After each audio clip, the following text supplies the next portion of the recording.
Welcome back to Cape, our journey across Aotearoa in our motorhome, exploring the forgotten corners and hidden gems of New Zealand. In this episode, we wind our way deep into Taranaki's backcountry, through a land of big landscapes and even bigger stories, from the fiercely independent town of Whangamomona to the remote reaches of the forgotten World Highway. We're diving into a part of the country that challenges, surprises and inspires. This is a kind of road trip that reminds you why we travel, to feel alive, curious and connected.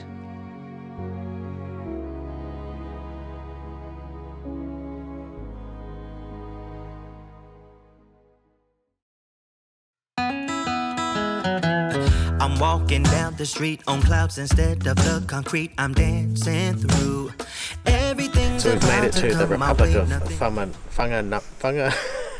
We've made it to the Republic of Whangamomona, and this is a quirky little town. Adam wasn't joking when he said this place is quirky. It started the moment we arrived at the campground. From the eclectic decorations to the laid-back charm, everything here feels like it has a story, and probably a good one. It's a kind of spot that doesn't take itself too seriously, and that's exactly what makes it memorable. You quickly get the sense that Whangamomona doesn't just welcome travellers, invites them to be a part of the experience.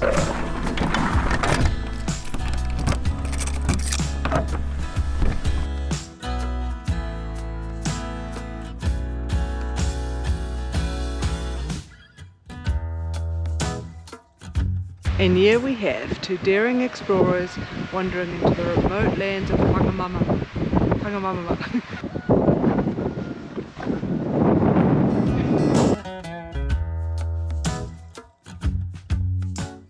I wonder if they have a Marmite sandwich. Should we ask for Marmite? We should ask for a Marmite sandwich. We might upset people. Should we ask if they prefer Vegemite or Marmite as an opening question? Yes. And then see what response we get? Yes, and not just any Vegemite or Marmite. It's a particular brand, people, particular brand. Our mate. Our mate. Yeah. One and only, or Bovril. I think. We'll leave that there. We haven't even been half a minute walking. We left in beautiful sunshine. The wind and rain have come back. Goodness me. It's like walking in a wind tunnel. Hopefully it'll clear up. I'm so glad that we decided to shell out and buy these jerseys on special and when we did, because we'd be struggling right now. I was just explaining how we left, well, not even a minute, and we left in sunshine. Should we hide behind a tree? Don't know. I don't know. We could lie down by the fence. Any regrets? Some. How's your adult life working out? It doesn't often go to plan. You know what I'm saying?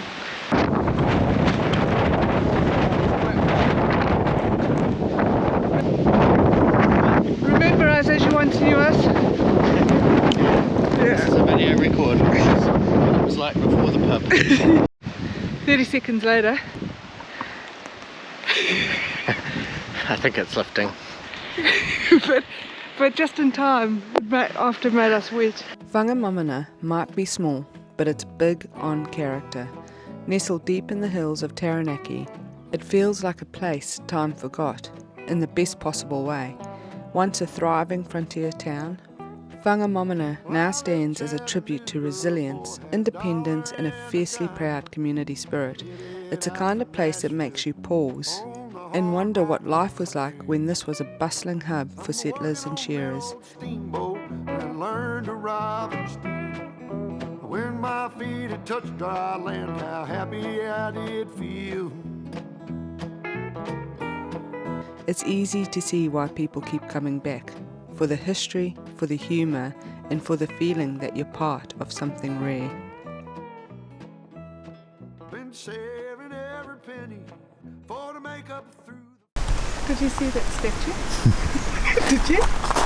What's the statue about? Well, it's not statue, though.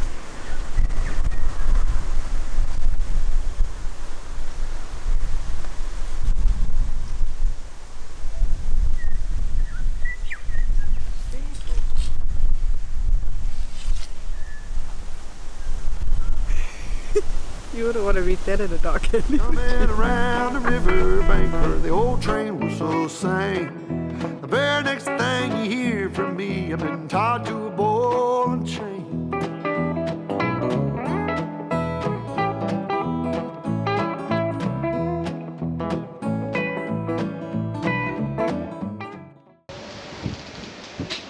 Can you see yourself? Can you see yourself leaning up again? Oh, look at this! You're already in. I know. You're already in play. It's yeah. like I've been here all afternoon.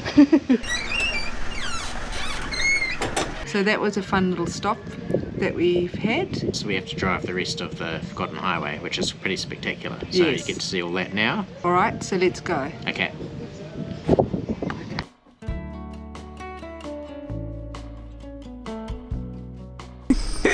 It's cold. Yeah, what are we doing this morning? I can't even feel my fingers. I'm gonna have to go like this in a minute. We're leaving Whangamomona, or as the locals say, just call it Wagga, I was told. And we're heading somewhere towards Lake Rotorua. So it's a big day of travelling today, but no less all part of the journey, and it's going to be a great day. It'll be nice when the sun comes out and I can feel my fingers. It's pretty cold.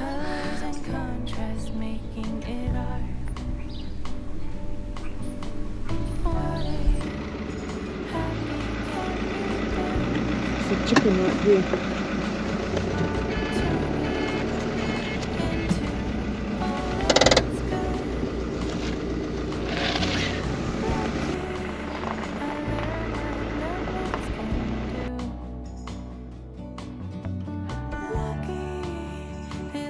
Driving the Forgotten World Highway is like peeling back the layers of New Zealand's past.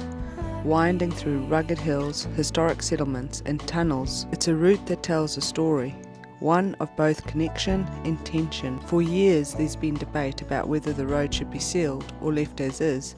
Some see it as a symbol of neglect, while others argue that its rough charm is exactly what makes it special. It's more than just a road, it's a reflection of how we value our remote places and the people who call them home.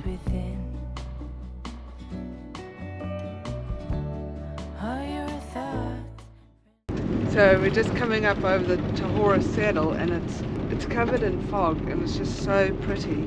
This is lovely, yeah. Amazing. Really nice light. It's freezing, my fingers are still frozen. Oh, that sun feels beautiful.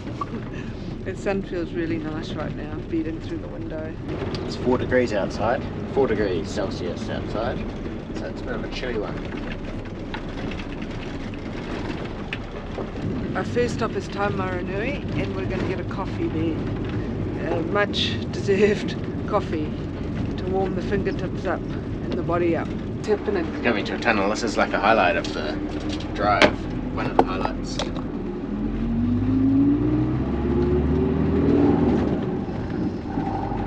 What do you think, coming? Hoot, hoot. Oh, this is a little bit freaky. We'll take the sunnies off. Are we gonna fit? Are we gonna fit? Are we gonna fit? Oh, Adam.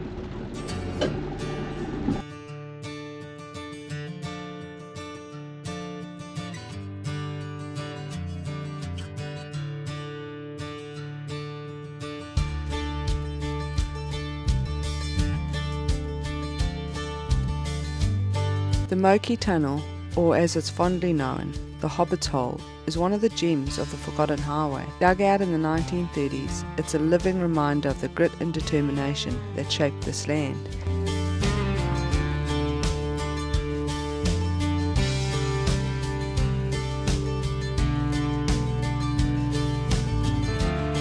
As you drive through its rough-hewn walls, it's impossible not to feel a sense of wonder. This isn't just infrastructure, it's history you can drive through, created in an era when isolation was a way of life, and roads like this were lifelines.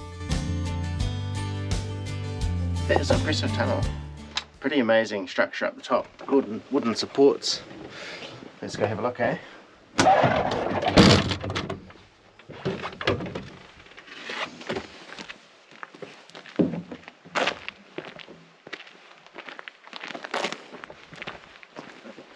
There it is.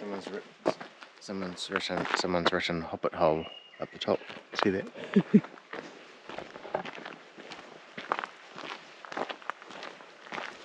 Here we go.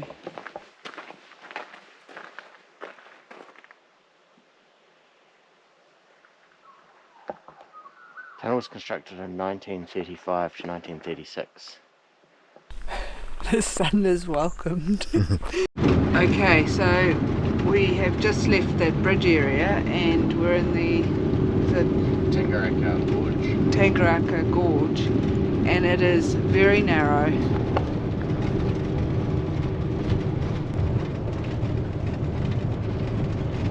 Gosh, it's beautiful. It's idyllic. What do you think? It's idyllic with the light. Put a cloud in the forest. It's very nice, eh? Nice forest.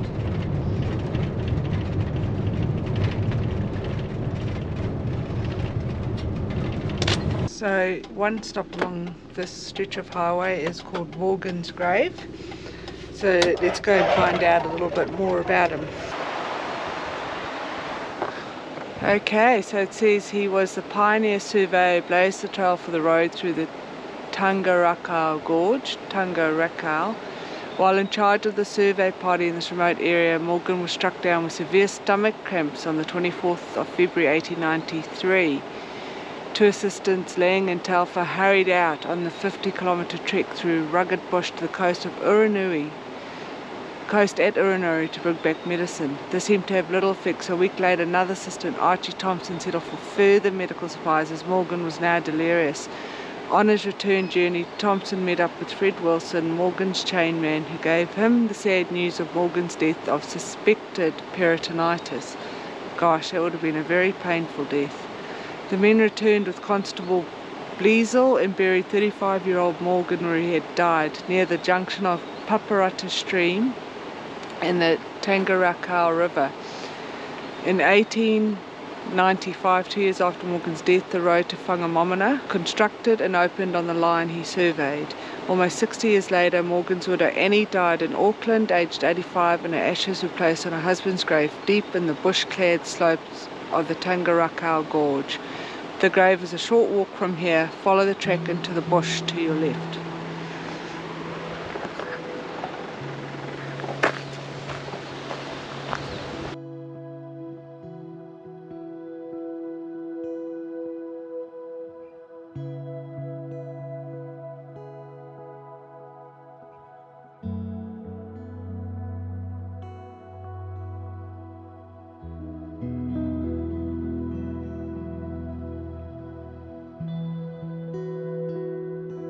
Bit. Oh wow.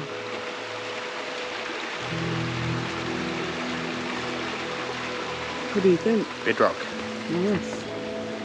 Morgan's grave is a quiet place tucked away beside a stream and marked with a simple wooden cross. Reflecting on his story, the young surveyor who died alone in 1893, just 35 years old, while working to chart this rugged region. Standing here, it's easy to imagine how unforgiving this land once was. Thick bush, unpredictable weather, days of hard slog with no certainty of what lay ahead. Life was tough, and survival often meant sacrifice. Morgan's story is just one of many, but it reminds us of the courage and cost behind the paths we travelled today.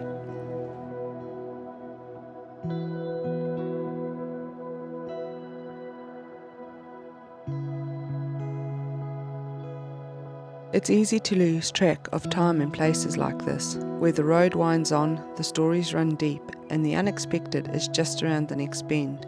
Whangamomona and the Forgotten World Highway reminded us that sometimes the best adventures aren't found on the main highways. They're in the quiet corners, the gravel roads, the quirky towns that welcome you like an old friend.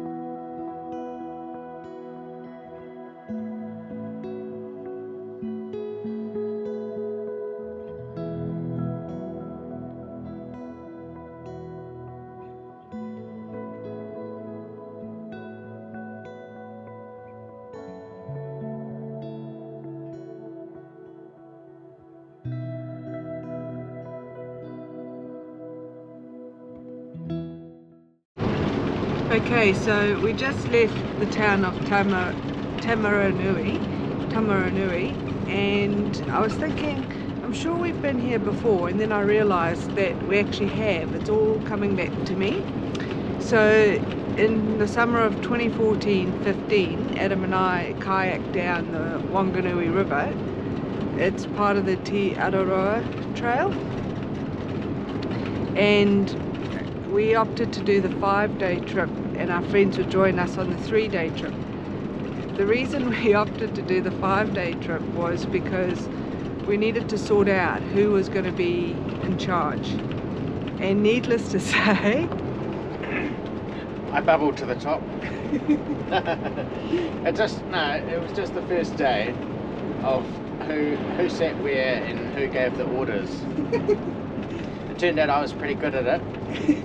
So for once I rose to the top in terms of power and control, and it was a good trip. And then what else would you say about it? Yes, so Adam rose to the top, and at the start of the trip, so I'm going to tell you 2 out of 3 stories that you won't believe. They're so unbelievable, even the people that know us very well don't believe them.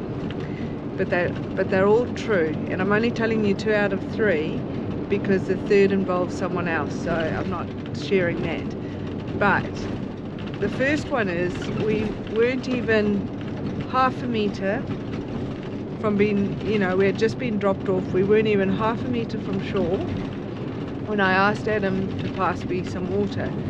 Now, part of the trip is you have to carry everything in and everything out. There's no rubbish bins, so whatever you take in, you have to take out. And that includes bringing your own water, unless you're going to treat water somewhere along the way. So we're very limited in the amount of water that we had. And so I asked Adam to pass me some water, and he thought he would do the smart thing and put it on a paddle and hand me the water. What happened, Adam? Fell off the paddle, and we fell out of reach, so we couldn't get it. So our 1.5 litre or whatever it was, water was partly submerged and out of reach, gone. Now, that's not the unbelievable part, but we'll come back to the second part of the story, which is the unbelievable part. But the second story is when you come to the end of the trip, you have to go down what they call the 50-50 rapid, because 50% of people, they reckon, make it, and 50% of people get capsized. So of course, 5 days, Skip's in charge. We were ready, and we nailed it. We lined it up, and there's a big series of standing waves, and we went down them, through them, paddling, and there were people on the side of the river, like a spectacle. Everyone was watching, and they were clapping and congratulating us, and they said it looked very professional. I remember them saying that, it looked very professional. I wouldn't blame you if you didn't believe that story, but it's all true. Everything we're telling you is true. And of course the canoers before us would stopped on the side of the bank to watch the rest of us come through the 50-50 rapid. So yes, no, we nailed it, thank goodness, because falling into that cold water would not have been fun. And I don't remember the professional part, but I'll go with it. I distinctly remember that. Sorry, we're jumping all over the place. Okay, so now we've done the 50-50 rapid, we come back to the first story of the lost water bottle. And we're probably how far away from the finishing line? Oh, we can see the boat ramp. We can see the Papariki boat ramp. We were very close. Okay, so we were that close, and what floats by? A bottle. So I pointed out to Adam, look, there's a bottle. And it was right by our canoe. We picked it up, unopened bottle, same batch number as the rest of ours. So that's like 5 days later on the river, and the river was about 100 metres wide, so we could have been anywhere across the river, but it just happened, it was just off the bow, and we overtook it, and we stopped, we grabbed it, so it was just unbelievable. Now, was that bottle of water ours? Don't know, but all we know is it was unopened, and it had the same batch number as the rest of us. It's all true, everything we're saying, but I know there's going to be non-believers out there, but it's all true. Any final words? And non-believers can go join the haters. That's what I'd say. Yeah. It was back in the day before we had film, hey? In fact, I think that was the first time when we saw someone go down the 50-50. I think it was the first time we'd seen someone using a GoPro on their helmet. It's when we vowed we'd go buy a GoPro, but it was already done. We'd already nailed it. So it was over. On a more serious note, Tamaranui is the end of the Forgotten Highway. So do you know what stretch of highway are we on now? I don't know actually. So that's the end of the Forgotten Highway. Well worth the drive across if you ever get the opportunity, and staying in Whangamomona and along the way. Really well worth it. Bus driver, where are we? We're just coming into Rotorua. How was the drive? Nice. The first bit, the Forgotten Highway, was the nicest. The middle bit was a bit uneventful, but the weather's been good. Thanks for coming along for the ride. We'll see you in the final chapter of our Cape to Cape journey. Until then, stay curious and keep chasing the adventure. A huge thank you to you for watching, and to our amazing Patreon crew. Your support helps keep us afloat, literally and creatively, and we're grateful to have you along for the ride.